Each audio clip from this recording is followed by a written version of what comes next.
स्वागत है ब्रेक के बाद। आप देख रहे हैं डीडी न्यूज पर इस वक्त। और ब्रेक पर जाने से पहले एक और डर की बात कही थी। वो डर मध्य प्रदेश से है, कांग्रेस को क्रॉस वोटिंग का डर। रिपोर्ट देखिए पहले। राज्यसभा की सीटों के लिए हो रहे चुनावों के लिए कांग्रेस का डर। मध्य प्रदेश में कांग्रेस को क्रॉस वोटिंग का सबसे अधिक डर है। कांग्रेस ने मध्य प्रदेश से दरअसल राज्यसभा के लिए मीनाक्षी नटराजन को अपना उम्मीदवार बनाया है। और पहले उम्मीदवार के तौर पर किन किन नामों की चर्चा थी? दिग्विजय सिंह, कमलनाथ, जीतू पटवारी, इन सब के नामों की चर्चा थी। ये पहले चर्चा हो रही थी, लेकिन कांग्रेस ने उम्मीदवार किनको बनाया? मीनाक्षी नटराजन को अपना उम्मीदवार बना दिया। अब इससे कांग्रेस में असंतोष की खबर आ रही है। कमलनाथ समर्थक और दिग्विजय सिंह के समर्थक विधायकों से कांग्रेस को डर है। उधर बीजेपी ने क्या खेला किया? बीजेपी 2 सीटें वहां से राज्यसभा की आसानी से जीत सकती थी, लेकिन बीजेपी ने तीसरा उम्मीदवार भी उतार दिया मैदान में। तो अब क्रॉस वोटिंग के डर से कांग्रेस अपने विधायकों को कर्नाटक भेजेगी।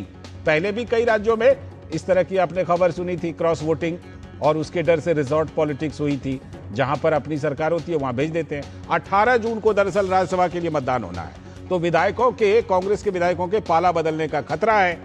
इससे पहले भी कई राज्यों में कांग्रेस को ऐसा झटका बड़ा बड़ा लग चुका है, जिसमें कि कांग्रेस के विधायकों ने क्रॉस वोटिंग कर दी। लेकिन कांग्रेस के नेता, जो मध्य प्रदेश के बड़े नेता हैं, दिग्विजय सिंह, उन्होंने कहा, मैं देखने आया हूं कि कांग्रेस के विधायक कहां जा रहे हैं।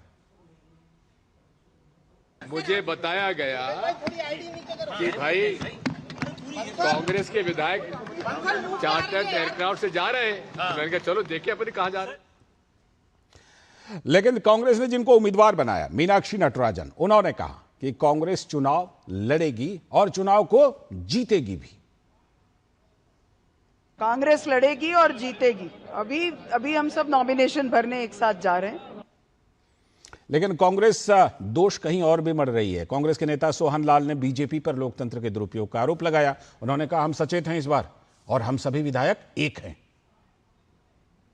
जैसे खबर आ रही है, बीजेपी अपना प्रयास कर रही है। देखिए, वो लोग तो सत्ता में बैठे हुए हैं और दुरुपयोग करते हैं लोकतंत्र का, और इसीलिए हम लोग सचेत हैं और उसी कारण हम लोग सभी विधायक एक हैं और परिवार के साथ में हम लोग बाहर जा रहे हैं।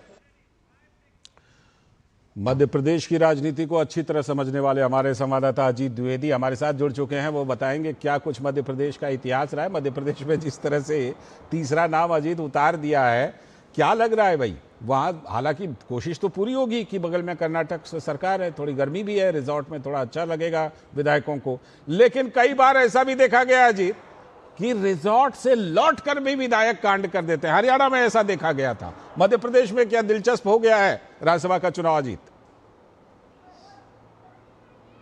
बिल्कुल लालचंद, अगर आपको याद हो कि 2019 की तस्वीर फिर से आंखों के सामने घूम रही है, जब ज्योतिरादित्य सिंधिया ने बगावत कर दी थी और उनके भी जो विधायक थे, जो कांग्रेस के विधायक थे, उनको भी इस तरीके से बेंगलोर ले जाया जा रहा था, रिजॉर्ट में ले जाया जा रहा था। ठीक वैसी ही तस्वीर एक बार फिर से जो है वो दिखाई दे रही है, और जबकि इस बार मामला जो है राज्यसभा चुनाव का है। देखिए, पूरा गणित अगर समझें आप तो 230 जो है विधानसभा की सीटें हैं मध्य प्रदेश में, जिसमें कि 228 सीटें जो है अभी हम कह सकते हैं कि जो सदस्य हैं वो पहली वरीयता का वोट डालेंगे। 58 पहली वरीयता का वोट चाहिए एक राज्यसभा सांसद के लिए। कांग्रेस के पास जो है 64 विधायक थे, जिसमें कि 2 विधायक जो है उनके, एक जो राजेंद्र भारती जो दतिया के विधायक थे, उनको अयोग्य करार घोषित कर दिया गया है। दूसरे जो मुकेश मल्होत्रा है विजयपुर के, वो कानूनी पेच के कारण वोट नहीं दे पाएंगे। तो 58 सिर्फ 62 विधायक जो है वो वोट दे पाएंगे। तो 3-4 वोट का सिर्फ अंतर है 58 से लेकर 62 के बीच में। तो बीजेपी ने जो ये तीसरा, बीजेपी ने जो अजीत तीसरा उम्मीदवार उतारा है, बीजेपी को कितने विधायकों के वोट की जरूरत पड़ेगी और क्या लग रहा है बीजेपी इसके जुगाड़ में लगी हुई है क्या? देखिए, 10 विधायक के वोट की जरूरत पड़ेगी। बीजेपी को मात्र 10 विधायकों के वोट की जरूरत पड़ेगी। और जिस तरीके से असंतोष दिखाई दे रहा है कांग्रेस में, लगातार गुटबाजी दिखाई दे रही है मध्य प्रदेश कांग्रेस में, क्योंकि कयास लगाए जा रहे थे कि राज्यसभा की जो सीट है वो कमलनाथ या पूर्व मुख्यमंत्री दिग्विजय सिंह या किसी अन्य बड़े नेता को मिलेगी। जीतू पटवारी खुद उम्मीद कर रहे थे, जो कि वो खुद अपना विधानसभा चुनाव जो है वो राऊ विधानसभा सीट से हार चुके हैं। प्रदेश अध्यक्ष इस समय है। मीनाक्षी नटराजन को उम्मीदवार बनाने से क्या ऐतराज है? क्यों असंतोष है? मीनाक्षी नटराजन के नाम पर असंतोष क्यों है? जी देखिए, मीनाक्षी नटराजन जो है वो राहुल गांधी की खास मानी जाती हैं, करीबी मानी जाती हैं।